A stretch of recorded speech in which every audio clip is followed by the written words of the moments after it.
O presidente Mário Bittencourt deu entrevista nesta sexta-feira, dia 7 de agosto de 2020. Bem, como foi uma entrevista gigantescamente grande, eu vou dividir o comentário aqui da entrevista em duas partes. Então, não tem parte 1 e parte 2, porque, na verdade, as duas partes se complementam. Nesse vídeo aqui, eu vou comentar sobre a renovação dos jogadores, que está virando algo meio estranho, muitos jogadores renovando, a explicação que ele deu por causa disso, sobre Marcos Paulo renovar, vender e quantos % a gente tem dele, porque tem essa novidade aí agora também, e também sobre contratações. Vou falar dessas 3 etapas aqui neste giro de notícias.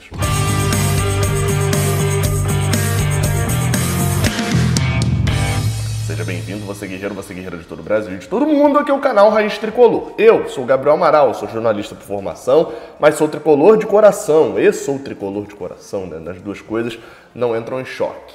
Deixa o like aqui embaixo, por favor, te peço. O like é o joinha maroto que fica aqui embaixo. Você deixa ele azul e se inscreve aqui no canal também, onde está vermelho, inscrever-se, você clica e aparece inscrito da cor cinza. E, claro, quer saber todas as novidades de notícias do Fluminense? OneFootball, aplicativo presente em mais de 180 países, é o aplicativo de notícias mais baixado do mundo. Aí você se pergunta, nossa, é aplicativo de futebol, aliás, tá? Eu falei aplicativo de notícias, não é aplicativo de futebol. Você fica se perguntando, nossa, mas será que ele é melhor do que tal aplicativo e tal? Se ele é o mais baixado no mundo, você tem que ir lá conferir, pelo menos para saber se ele é melhor. O que é o aplicativo que eu uso para resultados ao vivo e receber notícias no meu celular. O link tá aqui na descrição, basta para ajudar o Raiz Tricolor. Vamos pro vídeo. Bem, vou fazer um vídeo mais fluido, vou falando, por causa dos temas que tem aqui. Vamos lá, pro primeiro, a renovação. Tá, só para destacar, tá? Se você quer ouvir falando de Laranjeiras, dos investimentos que o Fluminense tá fazendo e que outros times fizeram, de condições financeiras, etc., outro vídeo, tá? Eu vou lançar pouco depois disso daqui, uma hora e meia, uma hora mais ou menos depois, já tá. Então provavelmente quando você tá vendo isso daí, já estão os 2 vídeos no ar. Renovação de jogadores mais velhos. O Fluminense que renovou tá em vias de renovar com o Nenê, já renovou com o Digão, com o Matheus Ferraz, já renovou com uma série de jogadores, principalmente jogadores que têm um pouco mais de idade. O contrato de Ganso, por exemplo, já é um pouco mais longo, o de Egídio também. Bem, Mário Bittencourt foi perguntado sobre isso e ele falou o seguinte, sobre montagem de elenco. Quando perguntado se ele planejava o elenco, se planejou em questão de idade, ele falou que dessa vez a média de idade do elenco do Fluminense no ano passado era muito baixa e que eles queriam um elenco com a média de idade com jogadores um pouco mais maduros. Explicou ali uma relação que é fato, você contratar jogador de 26, 27, 28 anos é um negócio muito complicado, principalmente por quê? Porque jogador imaturo, jogador que é mais barato, é jogador jovem, Beleza, você dá para você contratar quando você não tem muito dinheiro. E jogador mais velho, com 32, 33 anos, também é um jogador mais barato e fácil de contratar. Jogador com 27, 28 anos, você só contrata o jogador que está muito mal na carreira, que está muito abaixo. E aí também são contratações que não agradam a torcida. Então por isso que ele explicou o perfil de jogadores mais jovens e mais maduros, ou mais velhos, já acima da casa dos 30. Ele falou o seguinte, só temos 8 jogadores acima de 30 anos no elenco. Só que ele cita o elenco vasto, Enfim, o elenco englobando ali até o Sub-23 ali que tá junto, etc. Só temos 8. De fato, um número que não é muito grande. O problema é que quando a gente restringe aos jogadores que jogam habitualmente, esses 8 estão sempre incluídos. Porque se a gente for ver acima dos 30 anos, só entre os titulares recorrentes a gente tem Muriel, Egídio, Matheus Ferraz, Digão, Tim Henrique saiu, Hudson, Nenê, Ganso e Fred. Eu acho que são esses 8. Se eu estiver errando aí em algum deles, é um ou outro. Ou seja, são todos jogadores que, se não são titulares, são imediatamente utilizados porque estão no banco, etc. Então, assim, preocupa, na verdade, do nosso time titular pro Brasileirão. Não necessariamente o elenco a longo prazo, mas principalmente o Brasileirão, que a gente sabe que vai ser hardcore e que vai utilizar muito do time principal. Ele também falou, a gente tenta encontrar jogadores com idade mais avançada, com saúde e inteligência. De fato, a gente não pode negar que Nenê, com 39 anos, é um jogador extremamente inteligente e com uma saúde acima do normal. O problema que eu já falei várias vezes, jogador com 39 anos, com uma saúde ótima, tem o físico de um jogador de 31, 32. Então isso não adianta tanto também. Nós temos dificuldade enorme financeira e a nossa meta é a pré-Libertadores. O planejamento de aumento da folha salarial para 2021 também já é realidade. Ou seja, o que eu quero dizer com esses tópicos aqui que eu coloquei? Primeiramente, tem um planejamento de, desafogando alguma coisa, já aumentar para 2021 a folha salarial do Fluminense. Com todas as renovações, não vai deixar muito espaço para uma mudança muito grande de elenco, porém, o Mário Bittencourt já falou que o planejamento é manter sempre a base para o ano seguinte. Tenho medo de qual é a base, né, que vai se olhar e o que não é necessário. Aí, dentro dessa questão, coloca como meta ir para a Libertadores, né? Hoje em dia, a divisão entre pré e Libertadores, a gente sabe que o 6º lugar é garantido na pré-Libertadores, mas sempre acontece do campeão da Copa do Brasil ou do campeão da Libertadores, a Sul-Americana está ali no meio, acaba virando um G7, às vezes até um G8. Bem, a meta é essa, acho que é uma meta realista, né? Assim, não realista, aliás, né? Um sonho realista. O sonho de ser campeão hoje é irreal para o torcedor do Fluminense. O sonho de ir para uma pré-Libertadores é um sonho real. O Fortaleza, ano passado, ficou em 9º no Brasileirão, né? Com uma campanha também que não foi isso tudo. Teve uma boa reta final. Então, assim, é possível, mas não é o mais realidade, não. O Fluminense, até falei lá no grupo dos padrinhos aqui do canal, o Fluminense entra no Brasileirão para jogar, para ficar no meio da tabela, sonhando com a pré-Libertadores, mas o primeiro objetivo é escapar do Z4.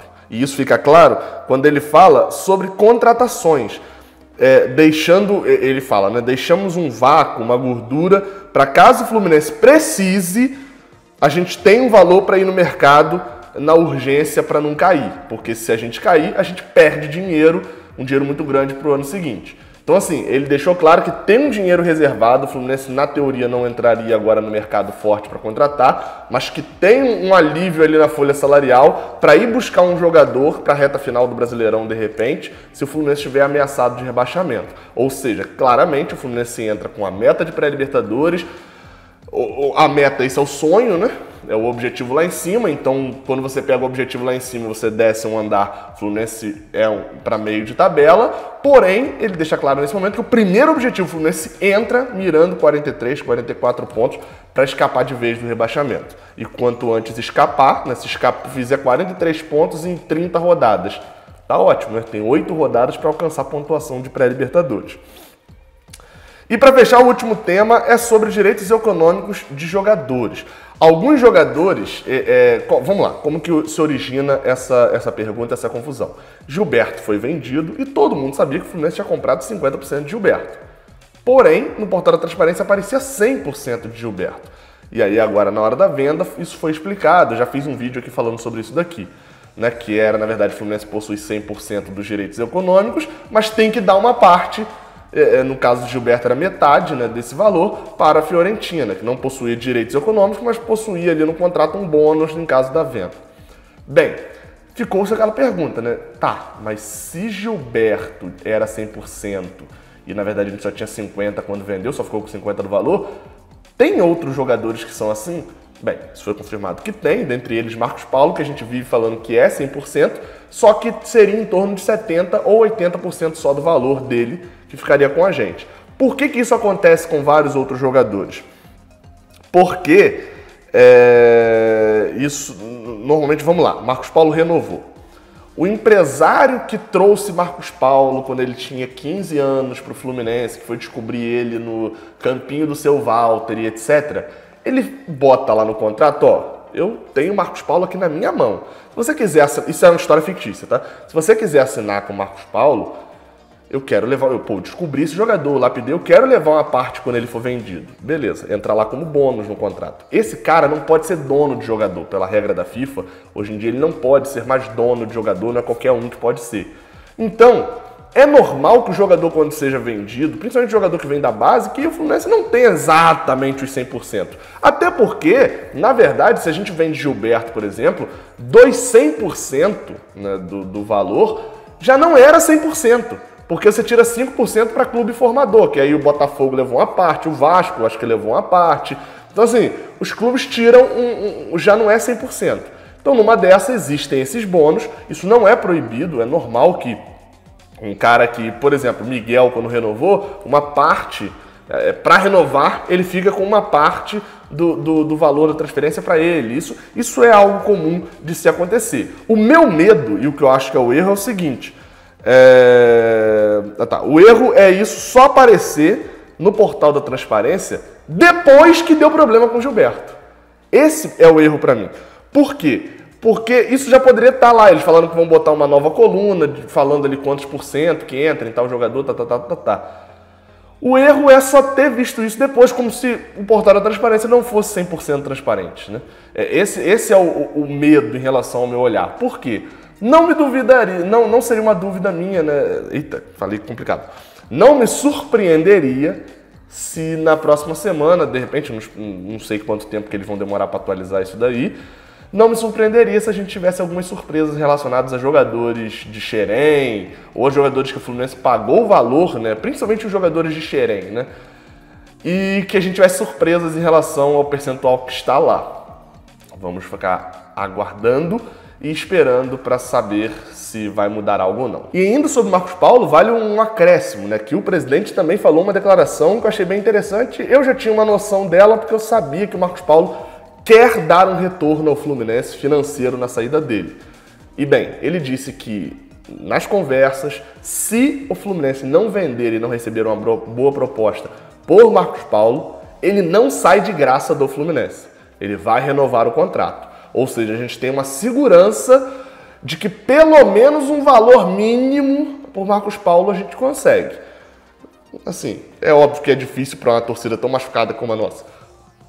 É óbvio que é difícil para uma torcida tão machucada como a nossa confiar na palavra de um jogador, mas o que a gente tem para fazer se não confiar nesse momento, né? Quer saber mais sobre essa coletiva do presidente Mário Bittencourt? Tem um vídeo aí já para você, ou então ele já foi até publicado se bobear. Saudações tricolores, até a próxima, valeu!